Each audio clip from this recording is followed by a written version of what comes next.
များတော်ရွာကလေးမှာညကချစ်ပူလေးမကြွမလွတ်ဖြစ်ပြီးချောလန့်နေတဲ့ဆိုတဲ့သတင်းကြောင့်တရားလုံးဒီပါလှုပ်လှုပ်ရှားရှားဖြစ်နေကြကြပါတယ်။ဘာလို့လဲဆိုတော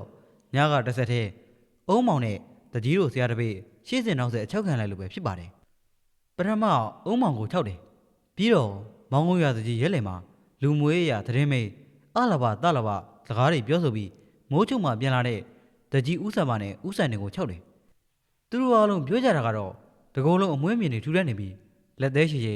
မျက်လုံးတွေကပြုတ်ပြီးနေရဲနေတဲ့ကလေးသေးတဲ့ကောင်ကသူ့ကိုယ်သူချစ်ပူလို့ပြောဆိုပြီးအနောက်ကအသင်းလိုက်လာတာတဲ့တကြီးဆိုရင်ညကအချောက်ခံပြီးကလေးကအခုချိန်ဒီအကြောက်လွန်ပြီးဖျားနေတော့မယ်ဦးစံနေကတော့တိတ်မကြောက်တတ်တာကြောင့်တကြီးလိုအချင်းနေတော့မဖြစ်ဘူးပေါ့ဒါပေမဲ့သူလည်းအဲ့ဒီကြောင့်မေးလိုက်တယ်စကားတွေတစ်စင်ငေါ့ပဲပြန်ပြောပြနိုင်တယ်အစိုးဆုံးကအုံးမပစုံးမပါပဲအိမ်ပြန်ပြပြီးသူ့အိမ်ကိုလည်းရောက်ရောတတိလက်သွားလို့သူ့အမေနဲ့ဖေကအသင်းကိုနှာနဲ့ယူရတယ်ဆိုပဲတတိရလာတော့အခုချိန်ထိကြောင်စီစီဖြစ်နေတော့မှာပဲဒီလိုပဲနေ့လည်ဆောင်အချိန်တစ်ခုမှာကန်ရပြဈေးအနီးမှာနွားကြောင်းနေတဲ့အိုးစီနဲ့လှဖြိုးလို့ရှိရာစံရွှေတယောက်အမောတကုတ်ရောက်ချလာတယ်ပြီးတော့ညကတကြီးတို့အချောက်ခံရတဲ့အကြောင်းကိုအိုးစီနဲ့လှဖြိုးကိုဖောက်တယ်ချနေခဲ့ပါတယ်ဟစ်ကောင်စံရွှေ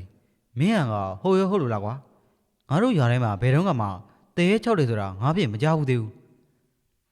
ငါကလိမ့်မမလားကွာညကပဲတကြီးမရှိတော့အရက်မှုပြီးရွာထဲကိုတောင်းကျမ်းနေတဲ့ကိုအောင်မောင်ကြီးအချောက်ခံလိုက်ရတာအခုကိုအောင်မောင်ကြီးခင်ဗျာကြောင်တော်ကြီးဖြစ်နေုံပဲအေးအဲ့ဒီကောင်ကြီးအုံမောင်ခုလိုဖြစ်တယ်ကြတော့ဝမ်းသာတယ်ဟဲ့ဒါနဲ့မင်းပြောတဲ့အထက်မှာတကြီးနဲ့ဦးဆန်နဲ့ပါသေးတယ်သူတို့ကရောဘလို့အချောက်ခံရတာလဲဒီလိုကွာလာပြရမနေ့ကချစ်ပူလေးမနေ့ပိုင်းရက်လေပြီးမှမောင်ကုန်းရွာတကြီးသေးလို့တကြီးကိုနေ့လေပိုင်းမောင်ကုန်းရွာကိုသွားကြတာမင်းသိတယ်မလား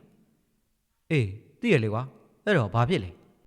စံရှိစကားကိုလှဖြိုးကအဲ့လိုခက်ဆက်ဆက်လေးပြေးလိုက်တော့စံရှိလဲအားမလုံးအားမရဖြစ်ကအခုလိုပဲဆက်ပြောလိုက်တယ်ငါလက်ခွမ်းရနေမှာမင်းကလေအတော်လေးကိုဘူးထူတာနဲတယ်ကောင်းမယ်ကွာမနေ့ကတည်းကတယောက်လုံးဒီသတင်းပဲပြောနေတာမင်းတို့မကြောက်ဘူးလားစံရှိကအဲ့ဒီလိုလေပြောလိုက်ရောဘေးမှာတစ်ချိန်လုံးဘာစကားမှမပြောပဲထိုင်နေတဲ့အိုးစီကဘောက်ဆက်ဆက်အခုလိုပဲပြောလိုက်တယ်ဟဲ့ကောင်စံရှိကမင်းကစကားကိုကြီးကြီးကြီးပြောရမှာစောင်းဝင်အိပ်ပြောတဲ့အကောင်ပဲဖြစ်မယ်မင်းအမယောက်ျားငါတို့တွေကမနေ့ကတည်းကနွားကြောင်ထွက်လာတာမလားမင်းလိုအားရရဆက်စုချိန်တော့မရဘူးကအိုးစီကအဲ့လိုဖိရောက်လိုက်တော့စံရှိလဲဆက်ဖြည်းဖြည်းနဲ့လေးတန်ရောက်ပြီးအခုလိုပဲပြောလာတယ်အေးပါကွာမင်းတို့ကလည်းစိတ်ကြီးပဲညကတကြီးနဲ့ဥဆန်နဲ့မောင်ကုန်းရွာကအပြန်လာရွာကိုရောက်တော့မိုးချုပ်သွားရလေစံရှိကအဲ့လိုပြောပြီးသူ့အိမ်ထောင်ထဲကပဲကြီးတော်တို့ကိုထုတ်က3-4စီခန့်ဝါးလိုက်တယ်ပြီးတော့သူ့ကိုစူးစိုက်ကြည့်နေတဲ့အိုးစီနဲ့လှဖြိုးကိုပဲကြီးတော်တို့ကလေးကမ်းပြလိုက်ရင်ဟစ်ကောင်နေမြောင်မနေနဲ့ရော့စားချင်စားဟိတ်ကောင်စားချင်မင်းမယောက်ျားယူပြီးကလေးမွေးတဲ့အချိန်ကြီးစောင့်ပြီးမှပြောလက်စားစကားပြန်ဆက်တော့မှလားဟုတ်ပါအိုးစီယာဒီကောင်တက်တက်မကိုရှာရှင်းနေတာပြောစရာရှိတာသုံးအောင်မပြောပဲဟိုရောက်ဒီရောက်နဲ့မင်းကိုမြင်မြန်မြောက်လို့တဘောထားပြီးတေခိုင်ကူးနေလို့ထင်နေလားကွာခုနာကစကားကိုပဲပြန်ဆက်ငါတို့မှအချိန်မရှိတော့ဘူးခဏနေနွားတွေကိုနေရာရွှေ့ပေးရအောင်မယ်အိုးစီနဲ့လှဖြိုးကစိတ်မရှိပဲပြောလိုက်တော့မှစံရှိလဲပဲကြီးတော်တို့ကလေးကိုအိတ်ကထဲပြန်ထည့်ပြီးမှစကားဆိုလာခဲ့ပါတယ်အေးပါကွာမင်းတို့နှစ်ကောင်ကလည်းငါ့ကိုဆိုဖိအောင်နေရပဲမင်းတို့ဒါရာသူကြီးဖြစ်ရင်တရားလုံးပြောင်းပြေးကြမှာမြင်အောင်သေးဒီကောင်တော့ကွာမင်းမပြောချင်လဲမပြောနဲ့ကွာလှဖြည့်ငါတို့အခုပဲနွားတွေနေရာရှိအောင်အိုးစီကစံရှိပေါ်အတော်လေးကိုအမြင်ကပ်ပြီးလှဖြိုးကိုကြည့်ကအဲ့လိုပြောလိုက်ပြီးထရက်လိုက်တော့မှစံရှိကလည်းကြပြကြတားကနေပါဦးကွာငါပြောပါမယ်ကွာငါရဲ့ဖွာနှစ်ကောင်ကိုပြောချင်လို့ငါတည်င်းကြချင်းအတင်းပြေးလာတာပေါ့ကွာလှုပ်ပြီဒီကောင်ကတော့ပြောလေခဲ့လေမန်းလေပြဲလေပဲကွာငါလည်းစိတ်မရှိတော့ဘူးကဲသွားမယ်ဦးစီရဒီကောင်ကိုအဖက်လုံးမနေနဲ့တော့နေပါဦးကွာငါကမင်းတို့ကိုစနေရပါကွာဒီလိုကွာလှဖြိုးနေဦးစီမင်းညကတကြီးနဲ့ဦးဆန်တင်မောင်းကိုရကပြန်လာမှမိုးချုပ်သွားရလေကွာစံရှိကအဲ့လိုပြောလိုက်တော့မှဦးစီနဲ့လှဖြိုးလေထရဲ့နေရာမှာပြန်ထိုင်လာခဲ့ရင်အိုးစီကအခုလိုပဲစိတ်ဝင်စားဆက်မီးလိုက်တယ်ကဲအဲ့တော့ဘာဆက်ဖြစ်လဲတကြီးနဲ့ဦးဆန်တယ်လေစကားတပြောပြောနဲ့ပြန်လာတော့သူတို့ရှေ့တဲ့မှာအုံးမောင်မြင်လိုက်လို့ကြောက်စရာကောင်းတဲ့အမွှေးစုပ်ပါမျက်လုံးပြူသေးပေါက်စာလေးကိုတွေ့လိုက်ရတဲ့ဒီတော့ဘယ်ပြောကောင်းမလဲတို့ရွာရဲ့တက်တီကဲတကြီးကအသက်ရည်နဲ့မလိုက်အောင်ထိတ်ဆုံးကတိုင်ဦးဆောင်ပြီးပြေးလို့တာပေါ့ကွာသူ့ရဲ့ငယ်တဲ့ဦးဆန်တောင်မနဲ့လဲရတယ်ဆိုပဲဒါတော့အဲ့ကလေးသေးပေါက်စာလေးကသူ့ကိုယ်သူချစ်ဖို့လို့ပြောပြီးအနောက်ကတိုင်အတင်းပြေးလိုက်လာသေးရတယ်နော် တကြီးဆိုရင်လေအခုချိန်ကြီးကြောက်ပြီးဖျားနေတာမပြောက်သေးဘူးမနေ့ကပဲတကြီးရင်ကတိုင်စေးစရာကြီးဥဆိုင်ရန်ထွက်လာတာငါတွေ့လေရသေးတယ်တရွာလုံးဒီလောက်အုံးကြည့်ကြဒီတရင်ပြက်နေရတောင်မင်းတို့တွေကမသိဘူးဆိုတော့မင်းတို့ကအတော်လေးကိုဘုဒ္ဓတာနေတဲ့ကောင်းနေပဲကွာဆန်ရှည်ကသူပြောချင်တဲ့အကြောင်းအရာတွေကိုပြည့်ပြည့်စုံစုံပြောပြီးသူတို့ကိုပြစ်တက်လိုက်တဲ့စကားကြောင့်အိုးစီနဲ့လှပြောလဲနားထောင်နေမှဆန်ရှည်ကိုဗျိုင်းတွေမျက်စောင်းထိုးလိုက်ကြတယ်ဒီနမဘေးရောက်ဖာကတော့ငါးနဲ့လှဖြိုးကမင်းလိုဆက်ဆက်ဆူဆူလှုပ်တတ်တဲ့ကောင်မှမဟုတ်တာကွာပြီးတော့မနဲ့နေထွက်ကလေးကနွားကြောင်ထွက်လာခဲ့တာလို့မင်းကိုပြောပြီးလေကွာအိုးစီကအဲ့လိုပြောလိုက်တော့ဆန်ရှည်လည်းပြုံးဆက်ဆက်အမှုရနဲ့ကြည့်နေတဲ့အချိန်မှာလှဖြိုးကအခုလိုပဲပြောလိုက်တယ်မင်းပြောတာကလည်းကွာနည်းနည်းမြန်များနေသလားကျက်တူကြီးကတော်ပါတယ်ဆိုခွေးကကဲကဲဖြစ်နေပြီဟဲ့ကောင်လှဖြိုးမင်းကငါ့ကိုခွေးနဲ့နှိုင်းလိုက်တာပေါ့မင်းသေးပြီတော့ဆန်ရှည်ကသူ့ကိုခွေးနဲ့နှိုင်းပြောတယ်လှဖြိုးကိုမကြည့်နိုင်ပဲအနီးနားကတိတ်ကိုင်းကြောက်တစ်ခုကိုကောက်ကန်လိုက်တော့လှဖြိုးလည်းရေမောပြီးပြေးထွက်သွားပါလေရောဆန်ရှည်ကလည်းတိတ်ကိုင်းကြောက်နဲ့လက်ရိုက်လှဖြိုးကတလင်းမြေမှာပြေးနေတာကိုကြည့်ရင်အိုးစီတယောက်ကတော့အပင်ကြီးအောင်မှာတဟာဟာရေမောနေခဲ့ပါတယ်ဒီလိုနဲ့ဆန်ရှည်နဲ့လှဖြိုးလည်းအတော်ကြောင်ပြေးနေကြပြီမောသွားပြီဆိုမှတယောက်နဲ့တယောက်ပခုံးခတ်ပြီးအိုးစီကြီးကပြန်လာခဲ့ကြပါတယ်သူတို့တော့ဟာအရန်ကိုချစ်ကြတဲ့ငယ်ပေါင်းတငယ်ချင်းတွေပဲဖြစ်ပါတယ်တယောက်နဲ့တယောက်စကြနောက်ကြဆဲဆိုကြပြီးပြောတတ်ကြပြီမဲ့စိတ်ဆိုးတာမျိုးတော့မရှိကြပါဘူးသူတို့တော့နဲ့ဆန်ရှည်တယောက်သာမိစုံဖဆုံရှိပြီးလှဖြိုးမှာတော့အဖေမရှိတော့ဘူးလှဖြိုးဖေကသူ90တာရွေးမှာပဲမြစ်ထဲမှာငါးဖိုင်ရင်မုံတိုင်းမိပြီးပြန်မလာနိုင်ခဲ့တာအခုဆိုရင်10နှစ်တောင်ကြော်ခဲ့ပါပြီဒီလိုပဲအိုးစီရပြန်တော့လေငယ်စဉ်ကလေးကအဖေနဲ့မေ80နောက်စဉ်ဆုံးပါခဲ့တာကြောင့်ဘွားလေးဖြစ်သူဒေါ်ထွေးရဲ့လက်ဝဲမှာပဲကြီးပြင်းခဲ့ရတာပဲဖြစ်ပါတယ်သူတို့သုံးအောင်စလုံးအတန်းပညာမှာ၄တန်းထိတာတက်ခဲ့ရပြီး၄တန်းအောင်တော့ငွေကြေးမပြည့်စုံတာနဲ့ကတာမြို့မှာကျောင်းဆက်မတက်နိုင်တော့ထွက်ခဲ့ကြရပါတယ်ဘာလို့လဲဆိုတော့မြတောင်စာတင်ကျောင်းမှာ၄တန်းအောင်လာနဲ့ဘွဲရလို့တက်မှတ်ထားလို့ပဲဖြစ်ပါတယ်အမြင့်ဆုံးမှာ၄တန်းထိပဲရှိရလေစေးရတာချင်းအတူတူငယ်ကလေးကဒိုးတူပေါင်းပဲပေါင်းတင်လာတဲ့တငယ်ချင်းတွေဖြစ်တာကြောင့်တယောက်နဲ့တယောက်တိတ်ကိုချစ်ခဲ့ကြတယ်ဒီလိုပဲသူတို့တွေကတယောက်ယောက်အနိုင်ကျစ်ခံရတယ်ဆိုရင်ကျန်တဲ့နှစ်ယောက်ကလည်းမခံမဲ့တော့ရပြဿနာရှာတတ်ကြတယ်အခုလေသုံးအောင်သာရေမုံမုံနဲ့စကားပြောဆိုရင်နေမှာညကချစ်ပူလေးတွေကချုပ်တယ်ဆိုတာလက်မခံမဲ့ဒီညာပဲသူတို့တော့ရွာထဲမှာဟုတ်မဟုတ်စုံစမ်းကြမယ်ဆိုပြီးအခုလိုတိုင်ပင်နေကြတယ်ဆန်ရှည်မင်းပြောတဲ့အတိုင်းဆိုရင်တော့ချစ်ပူလေးကသေးပြီးသေးရဖြစ်တော့တာဖြစ်မယ်ကွာဒီတော့ဒီညာပဲချစ်ပူလေးဟုတ်မဟုတ်ငါတော့သွားကြည့်ချင်တယ်ကွာအိုးစီကမကြောက်မလန့်အဲ့လိုပြောလိုက်တော့လှဖြိုးနဲ့ဆန်ရှည်တက်ပြေးရှည်တစ်ချက်စီချလိုက်ရတယ်ပြီးတော့မှဆန်ရှည်ကအခုလိုပဲစိုးလာခဲ့တယ်ငါတော့မလိုက်ရဲဘူးနော်သွားကြည့်မင်းတို့နှကောင်မယ်သွားဆန်ရှည်ရမင်းပြောတော့ငါတို့တော့ကတေးတူရှင်တူပဲဆိုကွာခုတော့မင်းကမင်းစကားမင်းမတီးရလားအိုးစီကစိတ်တူပြီးပြောလိုက်တော့ဆန်ရှည်ကဗသက်မခခင်လှဖြိုးကလည်းဝန်ပြောလိုက်တယ်ဒီကောင်မလိုက်ရင်ငါလည်းမလိုက်ဘူးနော်ငါလည်းကြောက်တယ်တာမင်းလည်းအသိပဲဒီကောင်ဆန်ရှည်ပြောလို့ဆိုရင်တကြီးတောင်ကြောက်ဖျားဖျားပြီးကိုုံမောင်ကြီးတောင်ယူးကြောင်ကြောင်ဖြစ်နေရဆိုရင်ကလေးသေးကအတော်လေးကြောက်စရာကောင်းပါကွာမင်းတို့နှကောင်ကလေသူများပြောစကားနဲ့ကိုအသေးတန်ကြောက်နေကြတာမင်းတို့မလိုက်ရင်နေငါတယောက်ထဲသွားမယ်ပြီးရင်တော့နောက်နေ့ကစားပြီးမင်းတို့ငါတငယ်ချင်းမဟုတ်တော့ဘူးအိုးစီစီကပြက်ပြက်သားသားစကားစထွက်လာတော့မှဆန်ရှင်းနဲ့လှပြောလဲစက်ပြီးမငင်းဆန်တော့ပဲခေါင်းကြီးလိုက်ကြရတယ်ဒါနဲ့ပဲသူ့တို့၃ယောက်ဒီည12နာရီရွာထဲမှာကလေးသေးရဲ့စုံစမ်းဖို့အစီအစဉ်ဖြစ်လာခဲ့ပါတယ်ဒီလိုနဲ့ညတကောင်ရဲ့အချိန်ကိုရောက်လာတော့ညတောင်ရွာဦးကျောင်းစီမှာ၃ပေါင်းခောက်တဲ့12ချက်ကိုစတင်ကြားလိုက်ရတယ်ဒီတော့မှအိုးစီဆန်ရှင်းနဲ့လှဖြိုးတို့၃အောင်လဲတိုင်ပင်ထားတဲ့အတိုင်းမိမိတို့အိမ်ကလူကြီးတွေမသိအောင်ခိုးရက်လာခဲ့ကြတယ်ဒီလိုနဲ့တယောက်နဲ့တယောက်လှုပ်ဝက်အချက်ပြရင်ရွာလယ်မှာပဲ၃အောင်လာဆုံခဲ့ကြတယ်သူတို့လက်တွေထဲမှာလည်းထင်ခွဲဓာတ်တို့လေးတွေမင်းပြွာသာလှုပ်ထားတဲ့မင်းရည်လေးတွေကင်ထားကြတယ်မင်းရည်လေးရဲ့အလင်းအောင်ဟာသူတို့ရဲ့မျက်နှာတွေကိုအောက်ကတဲ့အရေးဆန်းဆန်းတွေဖန်တီးပေးနေလို့ရှိနေခဲ့တယ်ဒီလိုပဲရွာထဲကအိမ်တွေမှာစိုက်ထားတဲ့တစ်ပင်တွေဒီမှာလည်းအကိုင်းခက်တွေကိုလှုပ်ခါနေတဲ့လေတိုက်တယ်နဲ့အတူတပြည့်ပြည့်သုံးခါနေတာကိုလည်းသူတို့မြင်ခဲ့ရတယ်ဒါပေမဲ့လည်းတရွာလုံးကတော့တိတ်ဆိတ်နေစေဖြစ်တယ်အဲ့ဒီအချိန်မှာပဲအတူတူလျှောက်လာတယ်သူတို့သုံးအောင်နဲ့ဆန်ရီကအခုလိုပဲကရုံငင်းနဲ့ပြောဆိုလာပါတယ်အိုးစီငါတို့အခုဘယ်နေရာကိုသွားကြမှာလဲအရင်ဆုံးရွာထိပ်ကိုသွားကြည့်မယ်ကွာမင်းပြောတဲ့အတိုင်းရွာထိပ်ကတိုင်တကြီးနဲ့ကိုုံမောင်အချောက်ခံလာဆိုကလေးသေးကအိမ်မှာရှိမှာအသေးကြပဲအိုးစီကအဲ့လိုလေပြောလိုက်ရောတစ်ချိန်လုံးစကားပြောတဲ့လှဖြိုးစီမှာစကားတန်ထွက်ပေါ်လာခဲ့ပါတယ်ဟဲ့ကောင်အိုးစီကဟိုကသေးပါဆိုကွာတနေရာနဲ့တနေရာပတ်သွားနေမှာပေါ့ငါတို့ရွာနောက်ဘက်ကိုအရင်သွားကြည့်တဲ့တယ်အမလှဖြိုးမင်းကကြောက်တော့မသွားရတာနဲ့ပဲပောက်ကြရတယ်လာပြောနေတယ်မင်းညာကအိမ်မှာရှိရင်အခုလည်းအိမ်မှာပဲရှိမယ်လို့ငါလည်းထင်တယ်မင်းတို့ငကောင်ဘာမှမပြောနဲ့င ငါနောက်ကပဲလိုက်ခဲ့ကွာအိုးစီကအဲ့လိုပြောပြီးမင်းကလေးကိုကန်ကရှေ့ဆုံးကခက်တဲ့ထွက်သွားလိုက်ပါတယ်ဒီတော့မှဆန်ရှင်နဲ့လှပြုတ်လေးကြောက်ကြောက်လန့်လန့်နဲ့အနောက်ကလိုက်လာခဲ့ပါတယ်ဒီလိုနဲ့သူတို့သုံးသာရွာရိပ်စီကိုရောက်လာခဲ့ကြတော့သူတို့နောက်ကတိုင်တက်ရှက်ချက်ခြေတံတစ်ခုကိုစတဲ့ကြားလိုက်ရတယ်ဟာအိုးစီအနောက်မှာသေးလိုက်လာတယ်ဆန်ရှင်နဲ့လှပြုတ်ကအနောက်ကိုလှည့်မကြည့်ပဲအိုးစီကိုလက်တူပြီးပြောလိုက်တော့အိုးစီလည်းသူတို့နောက်ကိုလှည့်ကြည့်လိုက်တော့ဘာမှမရှိဘူးဒါနဲ့အိုးစီလည်းစိတ်တူပြီးသူတို့နှစ်ယောက်ကိုပြောဖို့ပြင်နေတဲ့အချိန်မှာပဲသူတို့နှစ်ယောက်စီမှာဗျိုင်းလူစကားတွေထွက်ပေါ်လာတယ်ဟေ့ကောင်အိုးစီမင်းအောင်မှာဆန်ရွေးနဲ့လှပြုတ်ကအနောက်ကိုလှည့်ကြည့်နေတဲ့အိုးစီကိုစကားဆုံးအောင်တော့မပြောပဲမင်းအနေနဲ့ဓမ္မနိုလေးတွေပြစ်ချကဖနှောင်းနဲ့တင်မှာတရားတဲ့ကြောင်ထွက်ပြေးပါလေရော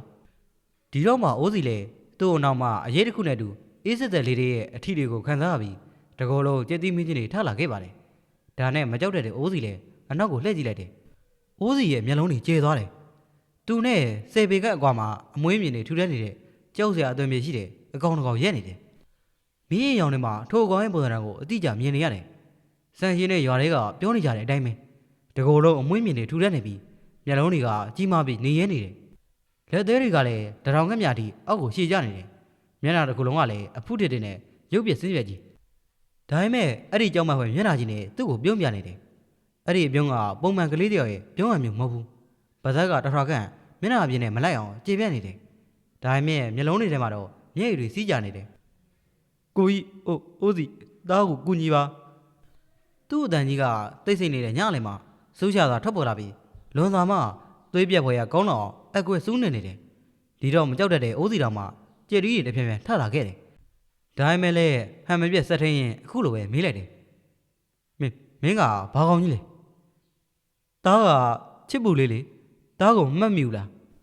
းသူ့အတန်ထဲမှာကလေးတယောက်ရဲ့တနာစရာကောင်းတဲ့ရှိုက်တန်နေပါနေတယ်ဒီတော့အိုးစီလေကြောင်ပြီးကြည့်နေခဲ့တယ်သားလီသားအရန်ကြောက်တယ်သားကိုအမေတို့စီပြန်ခေါ်သွားပေးပါနော်ထိုကြောက်စရာအကောင်လေးကတဖြည်းဖြည်းအိုးစီလေးကိုတလန့်ချင်းလှမ်းလာတယ်သူ့လက်တွေကအနှဲငယ်မြောက်ထားပြီးအကူကြီးတောင်းခံနေလို့ရှိနေခဲ့တယ်ကိုကြီးအိုးစီသားကိုကဲပါသားကိုအိမ်ပြန်ပို့ပေးပါထိုအကောင်လေးကသူ့ရဲ့လက်သေးရှိကြီးတွေကိုစမ်းထုတ်လိုက်ရင်အိုးစီရဲ့အနားကိုတဖြည်းဖြည်းတိုးလာတယ်ဒီတော့အိုးစီလည်းတနာတယ်ဆိုပေမဲ့သူ့ပုံစံကအတော်လေးကြောက်စရာကောင်းနေတော့ဘာဆက်လော်မှမသိဖြစ်နေခဲ့တယ်အဲ့ဒီအချိန်မှာပဲထိုကောင်လေးဟာသူ့နဲ့သုံးမိတ်ခန့်ကွာကိုရောက်လာတော့အိုးစီလည်းမိရင်နဲ့အနီးကတိကျကြည့်လိုက်တော့လက်သေးရှိကြီးတွေကဓမြောင်ကြီးတွေလိုချွန်တက်နေတယ်ဒီတစ်ခါတော့အိုးစီလည်းလန့်သွားတယ်အဲ့ဒီအချိန်မှာပဲသားကိုကဲပါအနားရောက်လာတော့သူ့ရဲ့အတန်တွေကတဖြည်းဖြည်းပြောင်းလဲလာတယ်တနာစရာကောင်းတဲ့အတန်ကနေပိုပြီးအန္တရာယ်ရှိသလိုပိုပြီးထိတ်လန့်စရာအတန်မျိုးဖြစ်လာတယ်အိုးစီရဲ့နှလုံးခွန်တန်ကရင်ဘတ်ထဲမှာတုံခါနေတယ်သူ့မျက်လုံးတွေနဲ့အနီးဆန်ဆုံးနေရာထိလက်သေးရှိကြီးဆက်ပြီးကက်လာတော့ထိုကောင်လေးရဲ့မျက်လုံးတွေကိုရှင်းရှင်းလင်းလင်းမြင်လိုက်ရတယ်သူ့ရဲ့မျက်လုံးတွေဟာမီးကြီးမီးခွေးတွေကဲ့သို့နေရဲနေပြီးကြောက်ရွံ့မှုရောတနာစရာကောင်းမှုရောထိတ်လန့်မှုရောအားလုံးရောထွေးနေတယ်ဒီတော့အိုးစီလည်းသူ့ကိုတစ်ခုခုလုံးမှကြောက်ပြီးပြန်လဲပြေးပါတော့တယ်အဲ့ဒီနောက်ထိုကောင်လေးကသူ့နောက်ကိုအတင်းပြေးလိုက်လာပြီးအခုလိုပဲအော်နေခဲ့တယ်မပြေးပါနဲ့သားကိုကဲပါသားတယောက်တည်းကြောက်လို့ပါဒီလိုနဲ့နောက်နေ့မနေ့လည်းရောက်ရောမြောက်တောင်ရောက်ကလေးမှာအိုးစီတို့တငယ်ချင်း၃ယောက်ချစ်ပူလေးတွေ6ခန့်တဲ့ဆိုတဲ့သတင်းကတကြီးဆရာတစ်ပည့်နဲ့အုံမောင်တို့ထက်ပိုပြီးနာမည်ကြီးသွားခဲ့ပါတယ်ဆန်ရှင်နဲ့လှပြောဆိုရင်လည်းအနီးကမမြင်ရပေမဲ့ကြောက်တတ်တဲ့ဗီဇအကန့်ရှိတာကြောင့်တကြီးလိုပဲကြောက်ဖျားသွားကြတယ်အနီးကမြင်လိုက်ရတဲ့အိုးစီကတော့အေးအေးဆေးဆေးနွားကြောင်းနေတော့မှာပဲဒီလိုပဲသူ့အသား6နေရဆိုတဲ့သတင်းကိုလက်မခံပဲကိုမြင့်တဲ့တယောက်နောက်ညမှာပဲမိတို့ကိုဆွဲပြီးထွက်သွားတဲ့အခါမှာပဲသူလည်းအိုးစီတို့လိုပဲပြန်ပြေးလာရတယ်ဘာလို့လဲဆိုတော့သူမြင်လိုက်ရတဲ့တရေလေးဟာသူ့သားလို့ပြောနေပေမဲ့အတန်တွေကလည်းချုပ်ကအကွဲနေပြီးလွန်စွာမှအယုတ်ဆိုးကြီးတံအမွှေးမြင်တွေထူထမ်းနေတဲ့နာနာဘောအကောင်လေးဖြစ်နေခဲ့လို့ပဲဖြစ်တယ်ဖခင်ရင်းတောင်မှပြန်ပြေးလာတယ်ဆိုတော့နောက်ဆက်တဲ့သတင်းကိုကြားပြီးတဲ့နောက်မှာတော့ညတော်ရတရားလုံးညဘက်ဆိုဘယ်သူမှအပြင်ကိုမထွက်ရကြတော့ပါဘူးညဆန်းကြီးဆိုရင်လည်းအဲ့ဒီသတင်းတွေကြားနေရတော့ရေထုမနာဖြစ်ကအေးရတဲ့ကိုလဲနေတာအခုချိန်ဆိုရင်နှစ်ပတ်တောင်ကြော်နေခဲ့ပြီတရားလုံးမှလည်းညဘက်ဆိုရင်၆ကက်အကွဲတဲ့ငိုတန်ကြီးတွေကြားနေရတဲ့ပဲဖြစ်ပါတယ်သို့ပေမဲ့လည်းသူတို့အားလုံးဘယ်သူမှအပြင်ကိုထွက်မကြည့်ရကြပါဘူးအဲ့ဒီလိုနဲ့ပဲတရားလုံးကြီးပါညဘက်တည်းဆိုအကြောက်တရားရဲ့ရင်ဆိုင်နေခဲ့ရတာတလခက်အချိန်ကိုရောက်လာခဲ့ပါတယ်အဲ့ဒီအချိန်မှာပဲကန်နပြဇေကလေးနီးမှာထူးဆန်းတဲ့ပြောင်းလဲမှုကိုစတင်တွေ့ခဲ့ရပါပြီဇေကလေးနီးက6ကန်နေတဲ့တစ်ပင်နေချစ်ချင်းဆိုလို့စိတ်လဲလာခဲ့တယ် စိုက်ထားတဲ့ဗန်းမင်တွေကလည်းနေအောင်ကြီးရဲ့အထီးတွေကိုညှင်းဆန်ပြီးလွတ်လပ်စွာဖူးပွန်လာခဲ့ကြပါတယ်ဒီတော့ရွာသားတွေအားလုံးလည်းအယူတီလေးပြန်လာပြီဆိုပြီးပျော်နေခဲ့ကြပါတယ်အယူတီလေးမှာလည်းဒီတညကိုဖျက်တမ်းပြီးရတဲ့အပြည့်တန်တစ်ခုအနေနဲ့ခန္ဒီတမာတိကျင့်စဉ်တစ်လကိုပြီးဆုံးမှာပဲဖြစ်ပါတယ်အခုချိန်ထိလည်းယူတီလေးတယောက်ကန်နပြဇရက်ပေါ်မှာလူတွေမမြင်အောင်ကိုပြောင်းမှန်တယ်တော့ပြီးရေတက်စွာထိုင်နေတော့မှာပဲဒီလိုနဲ့ပဲအချိန်ရန်တွေကလဲပတ်နှုံးကတရွေ့နဲ့ကုံဆုံးသွားခဲ့တယ်ပြီးတော့အလင်းအောင်နေဖြန့်ကျင်းထားတဲ့ကောင်းကင်ကြီးရဲ့မျက်နှာကျက်ပေါ်မှာလည်းနေနဲ့လာအချိန်အပြောင်းလှုပ်လိုက်ကြပြီညကအတော်လေးမှောင်နေခဲ့ပြီလာရောင်ကလည်းအလင်းပြတာသာမပေးစားနိုင်တာကြောင့်တချို့နေရာတွေကမှောင်တချို့နေရာတွေကအလင်းပြပြရှိနေခဲ့ပါတယ်တကောင်ရဲ့တိတ်ဆိတ်ခြင်းတွေကတေကန်းကြောင်ကြေးရတဲ့တစ်ခုတောင်မိုးပြုံမတဲ့အတန်တစ်ခုလိုကြားရတဲ့အထိနေတဲ့နေခဲ့တယ်အဲ့ဒီအချိန်မှာပဲကန်နပြဇရက်စီမှာတမထရှိမှန်နေတဲ့အယူတယ်လေလေမျက်လုံးအစုံကိုဖွင့်လာခဲ့ပါတယ်သူ့ဘေးနားမှာတော့ကြောက်စရာကောင်းတဲ့အသွင်ပြင်းနဲ့သူ့ကိုမျောလင်းကြီးစောင့်စားနေတဲ့တရေလေးချစ်ပူလေးကိုအရင်ဆုံးမြင်လဲရတယ်သူ့ရဲ့ပုံမှန်သဏ္ဍာန်ကတာမန်လူတို့အဖို့သွေးပြက်မတက်ကြောက်လန့်စေတဲ့အသွင်ပြင်းရှိပေမဲ့ဝမ်းထဲပူဆွေးနေတဲ့အမူအရာကလည်းထင်သာရှိနေခဲ့ပါတယ်အရှင်မင်းကြီးတားလေတားချစ်ပူလေးပါတားကိုမြင်ရလားတားကိုစိတ်ဆိုးနေတော့မယ်လားတားကိုမေ့နေပြီလားချစ်ပူလေးရဲ့တန်းဟာ၆ကအကွဲနေရဆိုပေမဲ့ပြူးကြောင်နေတဲ့မျက်လုံးစုံမှာလည်းမျက်ရည်တွေကစီးကြလေရဲ့ဝမ်းထဲကြီးစွာရှိနေခဲ့ပါတယ်။အိုးငါရဲ့ကလေးလေးငါဒီကတင့်အားမြင်ပါတယ်ကွယ်။အဲ့ဒီအတွက်လည်းများစွာစိတ်မကောင်းလည်းဖြစ်မိတယ်။ရှင်မင်းကြီးတားကိုတကယ်မြင်ရပါတယ်နော်။ဒါဆိုတားကိုအိမ်ပြန်ပို့ပေးပါ။တားအဖေလည်းတားကိုမမှတ်မိပဲတားကိုမြင်တော့ထွက်ပြေးသွားတယ်။ပြီးတော့တရားလုံးကလူတွေကလည်းတားနောက်ကလိုက်ပြီးအကူကြီးတောင်းမိမယ်။ဘယ်သူကမှတားကိုမကူညီရဘူး။တားအိမ်ပြန်ခြင်းနဲ့။အိုးငါရဲ့ကလေးလေးတိတ်ကိုတနာစရာကောင်းလာပါလားကွယ်အခုအသက်အနေနဲ့အိမ်ပြန်လို့မရတော့ဘူးလေတင်းကအားလုံးနဲ့ဘဝချသွားခဲ့ပြီအရှင်မင်းကြီးပြောတာဒါနားမလည်ဘူးဒါအမေကိုလွမ်းတယ်ဒါကိုအိမ်ပြန်ပို့ပေးပါနော်ပြီးတော့အရှင်မင်းကြီးလည်းဒါစစ်တီတွေကိုမကောက်ခဲနိုင်လို့ဒါကိုခွတ်လွတ်ပါနော်လို့အိုးငါရဲ့ကလေးလေးတင်းဒီကတင့်ရဲ့စစ်တီတွေကိုအသက်ပေးပြီးကာကွယ်ရင်တေဆုံးခဲ့ရတယ်ဒါကိုတင်းအခုချိန်ထိမသိသေးဘူးလားကွယ်အယူဒီလေးကအဲ့လိုပြောလိုက်တော့ချစ်ပူလေးစီမှာမျက်ရည်တွေကတရက်ဆက်စီးကြလာပြီဒါဆိုတားကတရားလုံးကလူပြောလို့တကယ်သေသွားပြီလားအရှင်မင်းကြီးပြောတော့စစ်သူကြီးကမသေးဘူးဆိုငါဒီတင့်ဟာမူသားစကားစိုးခဲ့လို့ဖြစ်ခဲ့ပြီလောကကြီးမှာရှင်မင်းရောစစ်သူကြီးရောအားလုံးအသက်ရှင်ခွင့်ရတဲ့သူတိုင်းသေကြရပါတယ်အခုသင်လည်းသေခဲ့ပြီအရှင်မင်းကြီးတားကိုစိတ်ဆိုးပြေးပါတော့နော်တားတောင်းမကြည့်လို့တားကိုခုလိုပြောနေရမလားတင်းကတာဝန်ကြီးပါတယ်ကွယ်တကယ်တာဝန်မကြီးတာကတင့်ကိုမကားဝင်နိုင်နဲ့ငါဘင်းဒီအတွက်ကြောင့်လေအခုချိန်ကစားပြီးငါတီးကဘင်းမဟုတ်တော့ဘူးမဟုတ်ဘူးအရှင်မင်းကြီးကတားရဲ့ဘင်းတားတငယ်ချင်းနေနဲ့တရော်လုံးရဲ့ဘင်းမှာခုသားကိုအိမ်မြပို့ပေးပါနော်တားအမေကိုလွမ်းလာပြီအမေထမင်းခွန့်ကြည့်တာလေတားမစားရတာကြပြီခုလောက်ဆိုတားပြန်ရောက်မလာလို့အမေငိုနေလောက်ပြီအရှင်မင်းကြီးသားကိုပြန်ပို့ပေးပါနော်လို့ချစ်ပူလေးဒီမှာအိမ်မြန်ပို့ဝေးဖို့စကားပဲအဆက်မပြေဆိုလာတော့အယူတွေလေကလေးတယောက်ကိုနားလည်နိုင်အောင်ဘလို့ရှင်းပြမလဲဆိုပြီးအချင်းတော်ကြာတွေးနေမိပါတယ်ပြီးမှအခုလိုပဲဆက်ပြောလိုက်တယ်အိုးငါရဲ့ကလေးလေးကြောက်ခဲသလုံးဟာအစိမ့်စိမ့်ကွဲကြည်သွားတဲ့အခါမူလတိုင်းပြန်ဖြစ်အောင်လုပ်လို့ရပါသလားမရဘူးလေအရှင်မင်းကြီးအေးကောင်းပြီဒါဆိုရင်တင့်အားနားလည်အောင်ငါရှင်းပြမယ်မြစ်ထဲမှာကြပြီးနင်းမြုပ်သွားသောတန်ထုံးတို့ဒီရေပေါ်မှာပြန်ပေါ်မလာတဲ့ကဲ့သို့ကျေမပစ္စည်းသွားတော့ကြောက်ခဲတို့သည်မူလအတိုင်းပြန်မဖြစ်တဲ့ကဲ့သို့တေးပြီးသောတင်သည်လည်းပြည့်ရှင်းနေစရာမရှိချေဒီလိုပဲတေးပြီးသောတင်နဲ့အသက်ရှင်နေသောတစ်မိပါများဟာကောင်းငင်တဲ့မြေကြီးကဲ့သို့ပေါစီနေထိုင်ခွင့်မရှိတော့ဘူးဒီအတွက်တင့်အနေနဲ့အိမ်ပြန်လို့မရတော့ပါဘူးကွယ်ဟင်ဒါဆိုသားကအဖေနဲ့အမေတို့ရဲ့ကလေးလေးပြန်ဖြစ်တော့ဘူးလားသားကငယ်လေးရှိသေးတာလေလူကြီးတွေကပြောတော့အသက်ကြီးမှသေတာဆိုပြီးသားကြဘာလို့ငယ်လေးနဲ့သေရတာလဲအခုဆိုသားတယောက်တည်းသေရဲကြီးတွေလာစားမှကိုကြောက်နေတယ်သားကိုအရှင်မင်းကြီးအသက်ပြန်ရှင်အောင်လှုပ်ပေးပါနော်အရှင်မင်းကြီးမှတကိုးရှိတယ်ဆိုတာသားသိတယ်သားကိုအသက်ရှင်အောင်လှုပ်ပေးနော်အိုးငါရဲ့ကလေးလေးသေနေတဲ့တစ်ပင်ကိုရေလောင်းလို့အသက်ရှင်နိုင်ပေမဲ့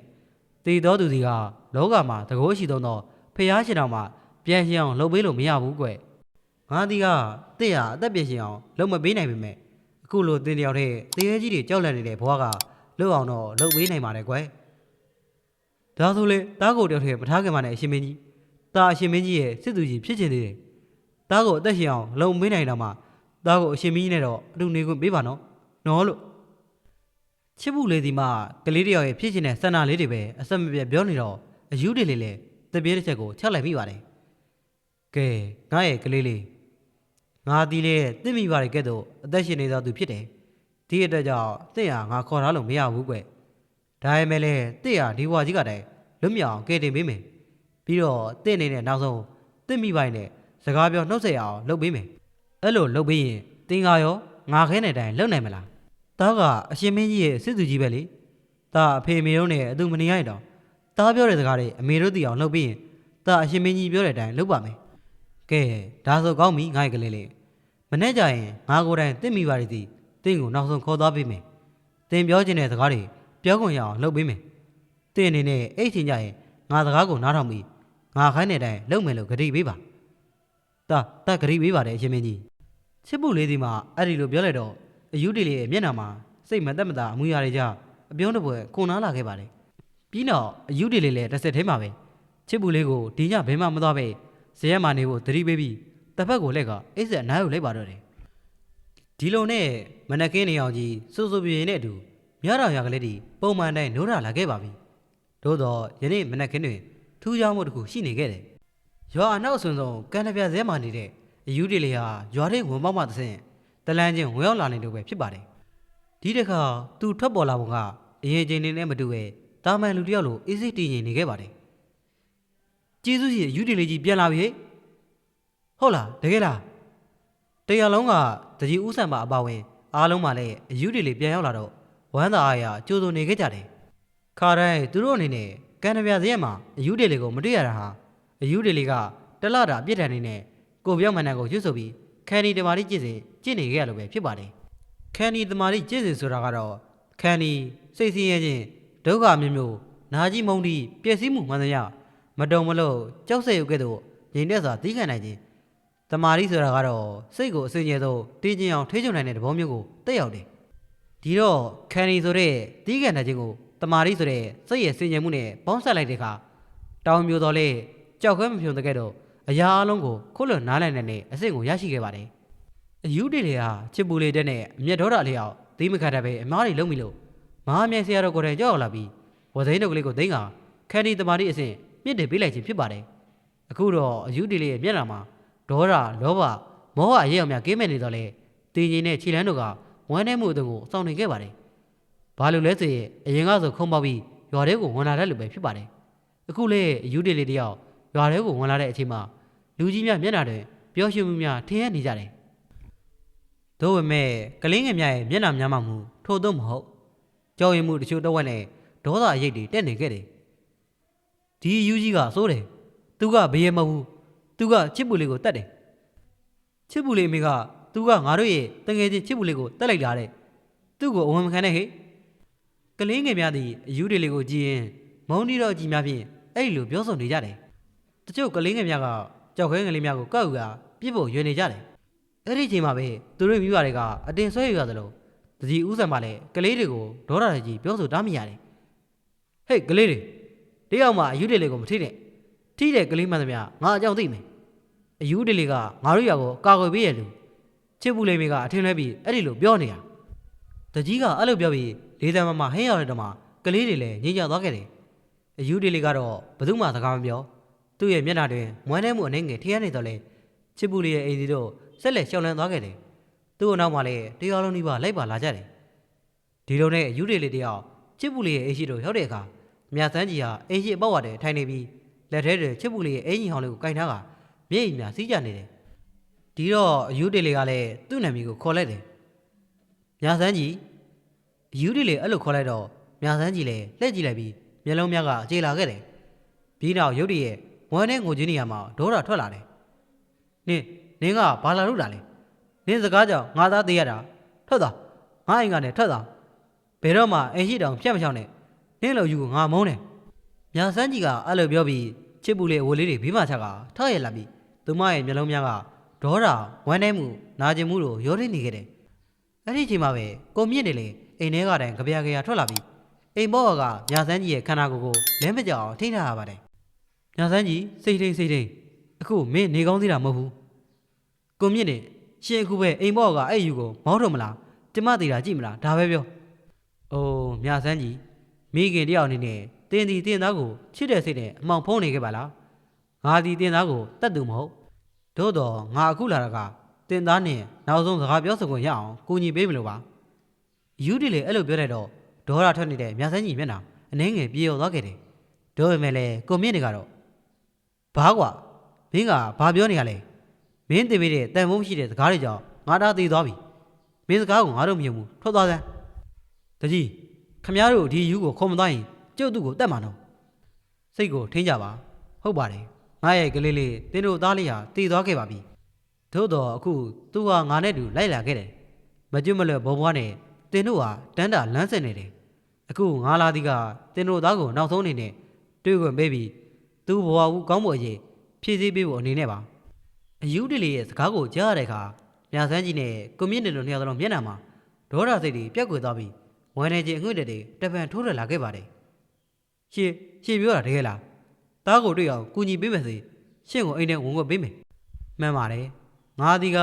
တင်းတို့လင်မယားနဲ့အတူအခုရှိနေတဲ့သူအလုံးသူ့ကိုမြင်နိုင်အောင်ကူညီပေးမယ်တို့တော့ပထမဆုံးအနေနဲ့သူ့ရဲ့လက်ရှိဘဝကိုအရင်ဆုံးပြမယ်ယူဒီလေကအဲ့လိုပြောပြီးခြံဝန်းတွင်ဝင်လာခဲ့တော့နောက်ကလိုက်လာတဲ့လူတွေအားလုံးကြောင့်မြဆန်းကြီးရဲ့အိမ်ခြံဝန်းတွင်လူတွေနဲ့ပြည့်နေသွားခဲ့ပါတယ်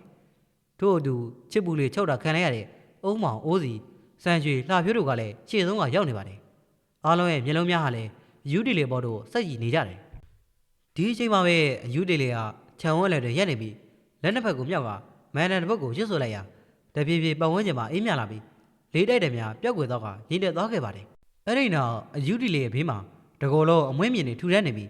နေရတဲ့မျက်လုံးစုံမှာလည်းတလုံးကိုအကျမ်းမခံလောက်ရှိနေတဲ့ကြောက်စရာအသွင်မြင်နဲ့ချစ်ပူလေးပေါ်လာခဲ့တယ်ဒီတော့ကြောက်တတ်တဲ့ရွာသားတွေလည်းနောက်ပြန်ဆုတ်ခဲ့ပြီးပြင်းမဲ့ပြင်းနေတဲ့အချိန်မှာပဲထိုအမွှေးစပွားသတော်ဝါလေးကတနာတော်ပဲစကားကိုဆိုလာခဲ့ပါတယ်တားကချစ်ပူလေးပါအခုတော့တားအဖေတို့အမေတို့အပါဝင်အားလုံးကတားကိုကြောက်လန့်နေကြပြီတားကဘယ်သူမှဒုက္ခမပေးပဲတားကိုမြင်တာနဲ့ဘာလို့ပြေးကြတာလဲတားမှာဘာပြစ်တွေရှိလို့တားကိုဘယ်သူမှအကူအညီပေးကြတာလဲတားမှာအပြစ်တွေရှိရင်လေတားကိုခွန့်လွတ်ပါတားကိုခွန့်လွတ်ကြပါနော်ချစ်ပူလေးတွေကအဲ့လိုပြောလိုက်တော့မှအနောက်ကိုပြန်လှည့်သွားတဲ့ရွာသားအလုံးချစ်ပူလေးပေါ်ကြောက်တဲ့စိတ်တွေကိုတနာတဲ့စိတ်တွေကခြေပြက်သွားခဲ့ပါတယ်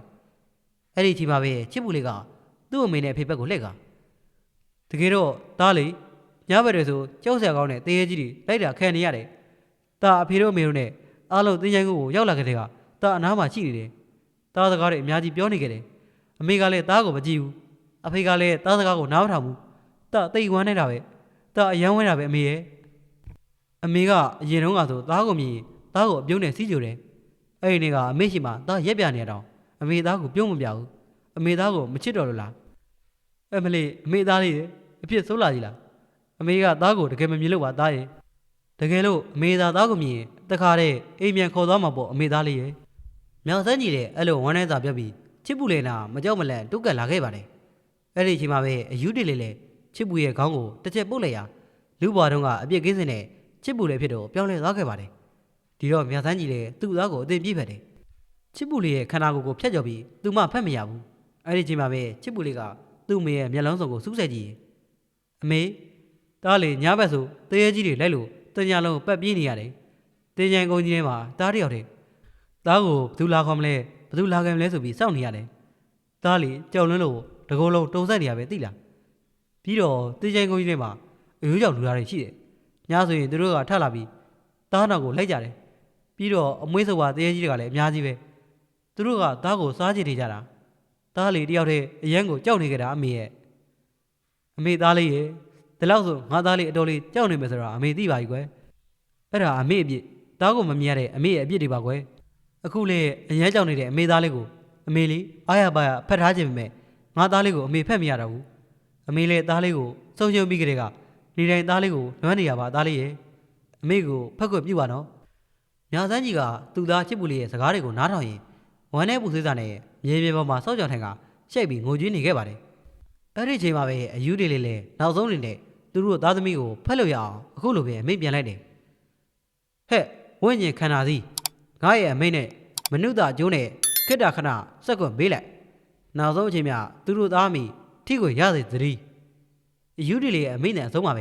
ချစ်ပူလေးကလည်းငိုကြီးနေတဲ့သူ့အမေကိုအားရပါရပြေးဖက်လိုက်တယ်တားလေအမေကိုမဖက်ရတာကြာပြီအမေဖက်တာလည်းမခံရတာကြာပြီအမေသားကိုတင်းတင်းကြပ်ကြပ်ဖက်ထားပေးပါနော်ချစ်ပူလေးကသူ့အမေကိုပြေးဖက်ပြီးအဲ့ဒီလိုပြောလိုက်တော့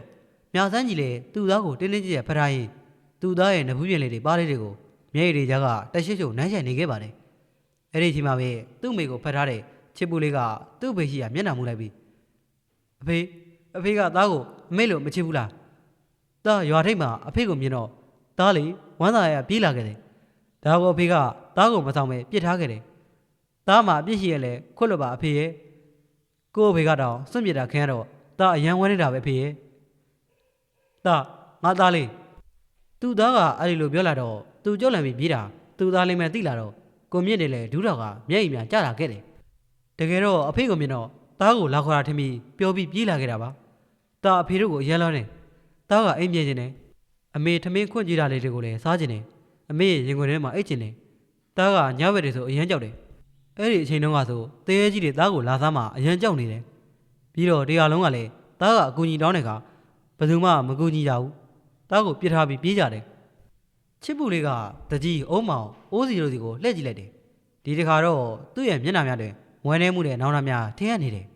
ပြီးတော့ချစ်ပူလေးကအခုလိုပဲဆက်ပြောလိုက်တယ်တကြီးဘိုးဘိုးဦးကြီးဆိုင်နဲ့ကိုကြီးအုံးမောင်ကိုကြီးအိုးစီတို့လည်းသားကိုကယ်ကြပါအောင်လို့အော်တာကြားခဲ့တယ်မလာ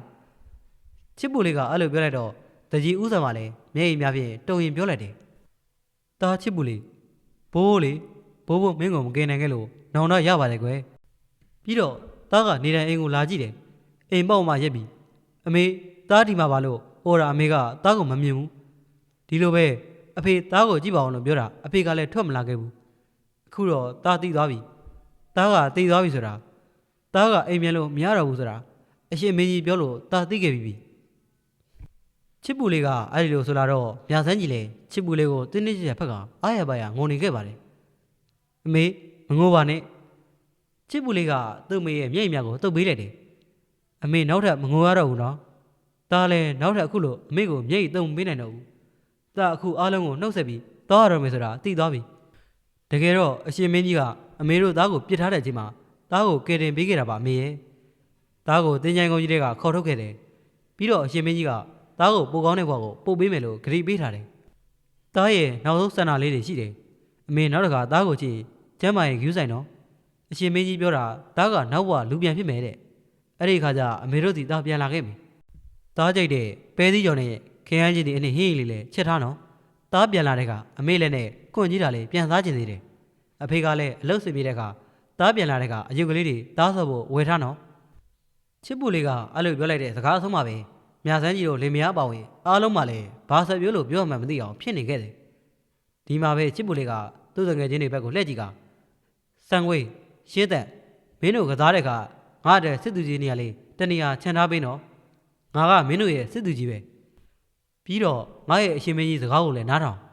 မဟုတ်ရင်ငါပြန်လာတဲ့အခါမင်းတို့အားလုံးငါအကြောင်းသိမယ်ကြားလားချစ်ပူလေးကအဲ့ဒီလိုတယောက်ပြီးတယောက်သူပြန်လာမယ်ဆိုတဲ့စကားနှုတ်ဆက်ပြောဆိုနေမှသူ့အမေဒေးချက်စာဖတ်ထားတဲ့ကြားကနေအယူတွေလေးဘက်ကိုကြည့်လိုက်တယ်အရှင်မင်းကြီးလည်းသားကိုဂရိတွေပေးရမယ်ဟိုငါရဲ့ကလေးလေးဘာဂရိတွေများလဲငါဒီတင့်ဟာမကာကွယ်နိုင်တဲ့အတွက်ငါဒီရှင်မင်းအဖြစ်မထိုက်တန်ပါဘူးကွယ်အခုငါလက်ထဲမှာတန်လေးရဲ့မရှိတဲ့အတွက်ဘယင်လုံးမရတော့ဘူးကွယ်အယူတွေလေးကအဲ့လိုပြောလိုက်တော့ချစ်ပူလေးလည်းဒူးထောက်ကငိုချင်းနေတဲ့သူ့ဖေကိုကြည့်ကအခုလိုပဲပြောလိုက်တယ်အဖေတားရဲ့စစ်တူကြီးသားလေးယူပေးပါဒီတော့ကိုပြင်းတယ်လေကြပြားကြရအိမ်မပြေးတက်သွားပြီတစ်သားသားလေးကိုယူပြီးချစ်ပူလေးလက်ထဲကိုပေးလိုက်တယ်အရှင်မင်းကြီးတားရဲ့ဓာတ်ကိုတန်လေးအဖြစ်ယူပါတားရဲ့စစ်တီတွေကိုလည်းကာဝယ်စောင့်ရှောက်ပေးပါ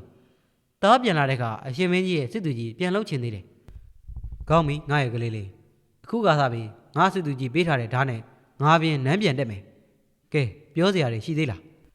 းအရှင်မင်းကြီးနောက်တစ်ခါတားတို့ရွာကလေးကတိုင်ခကြီးမထွက်တော့ပဲရွာမှာပဲရှိနေပါမယ်လို့ဂရုပေးပါမဟုတ်ရင်တားစစ်တီတွေဒဏ်ရာရပြီးတားလို့အဖြစ်ဆိုးတွေကြောမှမလို့ပါပြီးတော့နောက်ထပ်သားလူပြန်ဖြစ်တဲ့အခါအရှင်မင်းကြီးကိုယ်တိုင်သားကိုလာခေါ်ပေးမယ်ဆိုပြီးဂရိပေးပါအရှင်မင်းကြီးပြောတဲ့အတိုင်းသားအမြောက်ဝေတဲ့အခါသားတို့ခေါ်ဆိုပါမယ်ချစ်ပူလေးကအဲ့ဒီလိုအကြက်ကင်ပြောဆိုလိုက်တော့အယူတွေလေးလဲ ကောင်းပြီငါ့ရဲ့ကလေးလေးငါပြင်ငါတိုင်းပြည်မှာဘယင်လောက်ွယ်ရှိနေတဲ့အခြေအထိရှိနေပြီမယ်ပြီးတော့အတင်လူအဖြစ်ပြန်လဲမွေးဖွားရှင်သန်လာတဲ့အခါငါပြင်ကိုယ်တိုင်အချင်းကြရင်လာခေါ်မယ်လို့ဂရုပေးပါတယ်ကဲနောက်ဆုံးအနေနဲ့အားလုံးကိုနှုတ်ဆက်လိုက်ပါဦးအယူတင်လေးကအဲ့လိုဂရုပေးလိုက်တော့ချစ်ပူလေးမျက်နှာမှာကလေးတယောက်ရဲ့အမူအရာတိုင်းအတော်လေးကိုပျော်ရွှင်သွားခဲ့ပါတယ်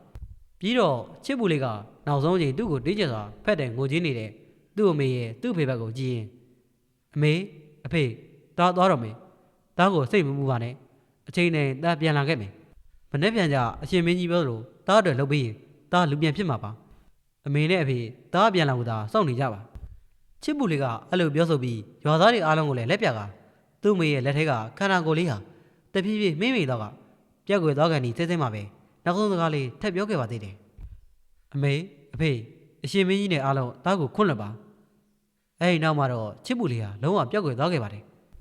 ပြီးတော့တစ်ဆက်ထဲမှာပဲမြာဆန်းကြည်စီလဲမြေပေါ်တို့လဲကျသွားပြီးကြီးစွာသောငိုတံကိုပြုတ်လိုက်ပါတော့တယ်ဒီတော့ကိုမြင့်တွေကလည်းမျက်ရည်များဖြင့်ဇနီးတွေရှိရာကိုဖတ်ထားလိုက်ပါတယ်တကြီးအုံးမောင်အိုးစီတို့မှလည်းမျက်ရည်များကျနေကြပါတယ်သူတို့အားလုံးရဲ့စိတ်ထဲချစ်ပူလေးဟာမကယ်နိုင်သည့်နောင်နာများနဲ့သူတို့ရဲ့အသိစိတ်တွေမှလည်းချစ်ပူလေးရဲ့နောက်ဆုံးစကားများသည်လည်းကြာရှည်စွာကျင်းနေပြီဖြစ်ပါတယ်ဒီလိုနဲ့နောက်နေ့မနက်ပိုင်းရောက်တော့မြာဆန်းကြီးတို့နေရင်တွင်ရွာဦးကျောင်းဆရာတော်နဲ့တန်ဃာတော်တွေပြစ်မိပြီးချစ်ပူလေးအတွက်ကုသိုလ်ပြုကရေစက်အချအမျှဝေခဲ့ပါတယ်အဲ့ဒီနေ့ကစပြီးညဘက်ဒီမှာချုံလန့်တဲ့ချစ်ပူလေးသေးကိုမမြင်ခဲ့ကြသလိုယူဒေလေးမှာလည်းကန်ရပြစရကလေးမှာပဲနေရင်ကလေးတွေနဲ့ထုံးစံတိုင်းတိုင်ငံလှည့်လည်နေပါတော့တယ်သူတို့ရွာကလေးရဲ့နှလုံးသားနဲ့အားလုံးကိုစီမျောလင်းချက်တွေမှာလည်းချစ်ပူလေးပြန်လာမယ်ဆိုပြီးယုံကြည်နေကြသေးပဲဖြစ်ပါတယ်တကယ်တော့ပြန်လာနိုင်မလဲဆိုတာကတော့ယူဒေလေးနဲ့သားကိုခွန့်လွတ်ပါဆိုတဲ့စာစဉ်ခွင်လေးကတော့ဒီမှာတင်ပြီးဆုံးခဲ့ပါပြီနောက်လာမယ့်စာစဉ်တစ်မှာတော့အယူတွေတယောက်ကန်ရပြစရကလေးမှာနေရင်ဘယ်လိုမျိုးလူတွေကိုကူညီကယ်တင်ပေးမလဲဆိုတာကတော့အယူတွေလေးနဲ့ရွှေပြောင်းဒုက္ခတွေများဆိုတဲ့စာစဉ်ရှိမှာစောင့်မျှော်အားပေးဖို့မမေ့ပါနဲ့နော်မြားတောင်ရွာကလေးမှာ